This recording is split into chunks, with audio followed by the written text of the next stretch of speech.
Hey y'all, welcome to the Style Chronicles. I'm outside today. I'm on my patio. It's so pretty, and I wanted to wish everybody a happy Easter. The reason for this video is a kid's craft. It's a craft that I thought up for Eva because I try to keep her entertained and occupied, and holidays are really good times to kind of involve her in a craft of some sort. So for Easter, I've always got lots of ideas, lots of things to do.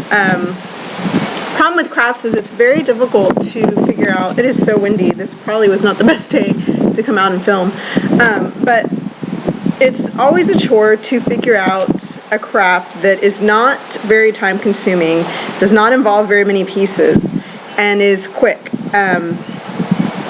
enough for a two-year-old, 3-year-old to follow, and to understand when they start, doing it, to really understand what they're doing. So part of that is keeping it simple as can be, and then just kind of, letting them take control and pretty much do what they want to do. So I always have, something set up as to what I want or what I'm trying to show her to do, and then from there she just kind of creates on her own. So this is really annoying. I don't know if I'm going to film outside anymore. It is so windy. Okay, so this is what she created.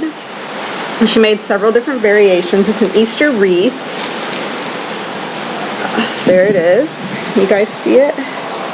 Looks like that, and it is super fast, super easy, and very pretty. So all you need is, this is the basis of our Easter wreath.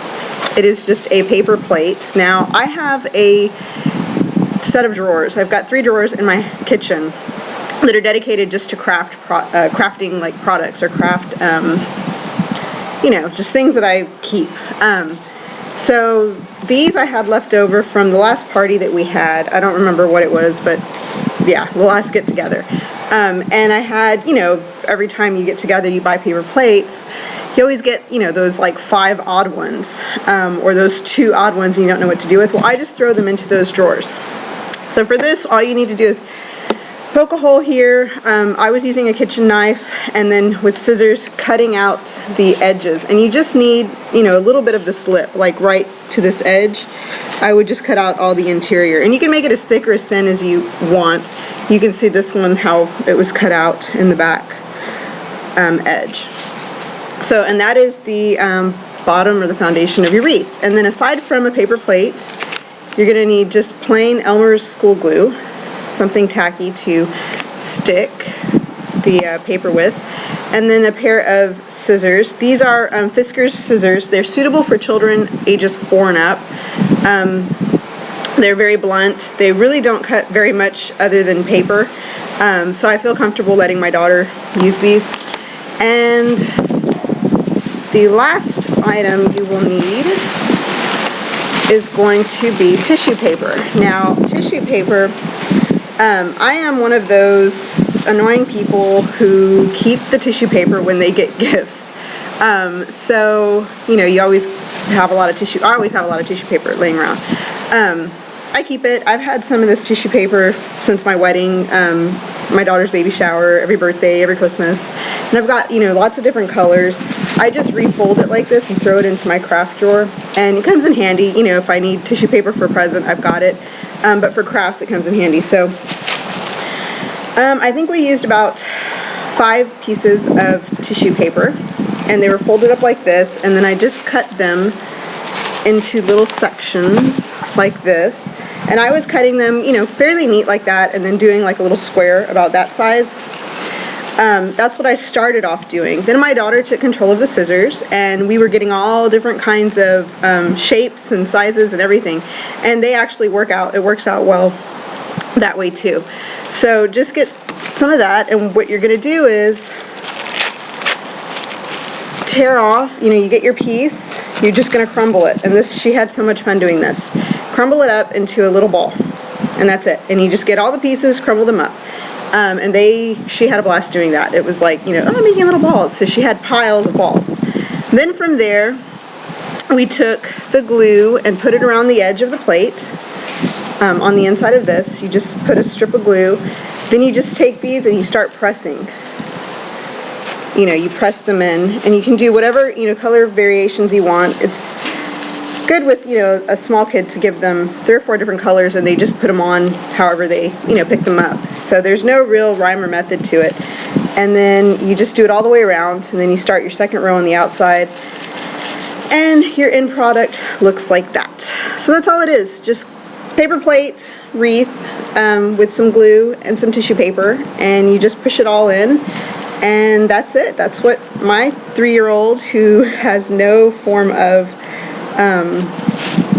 no attention span, managed to create. So she made this one. This one's for her grandmother. And then we put this little, you know, plastic eggs. They're just little Easter eggs we just hung from the center. So there's that one. And then here's another one she did, smaller size for one of her aunts. This is like a dessert-sized paper plate. It's like that. And she hasn't hung up the Easter egg yet. And then here's another one for her other grandmother that she made. So really pretty, and you can use different colors, use Easter colors, use pastels, muted, you know, whatever you really have laying around. Nothing, you know, too expensive or anything. If you don't have the products, you know, they're pretty cheap at the store. That's it. I hope you'll enjoy that. We are making bunny masks today, which it's just the old, you know, this craft I actually remembered from school. You know, that's how I get a lot of my ideas. They're actually things that I or my sister or one of my little cousins have come home with, or that I saw and just kind of remembered. And I remember making this growing up, so that was, you know, that. My mom was always really good about giving us crafts to keep us busy on the weekends when she had us. So that was always good. And my dad too was always kind of, you know, giving us little projects or things to do to complete, just to pass the time and, you know, kind of involve us a little bit more in the holiday. So that's that. My hair is a mess now. Hope you guys enjoyed that. I hope you can see me. I don't know how the lighting is because I can't even see myself in the camera. But I hope you guys are having a wonderful Easter. We've got to, like I said, do the bunny masks today, and I hope I can film that craft. And then we've got to dye Easter eggs and fill confetti eggs. So I was going to have a blast doing those things. But like I said, thanks so much for watching, and I hope y'all enjoyed that. And I hope that gives y'all an idea for, you know, I mean, it's good for older kids too, but just something for a 3-year-old, something for a little kid to do. Because a lot of times we don't want to involve them because it's too messy, or it's too complicated, or, you know, for whatever reason. So that's that. And the glue, we did it on my glass breakfast table, and this glue, you know, it gets all over the table. My daughter smeared it everywhere. It cleaned up with Windex, so it's perfectly fine. But I will talk to you guys later. Thanks for watching. Bye bye.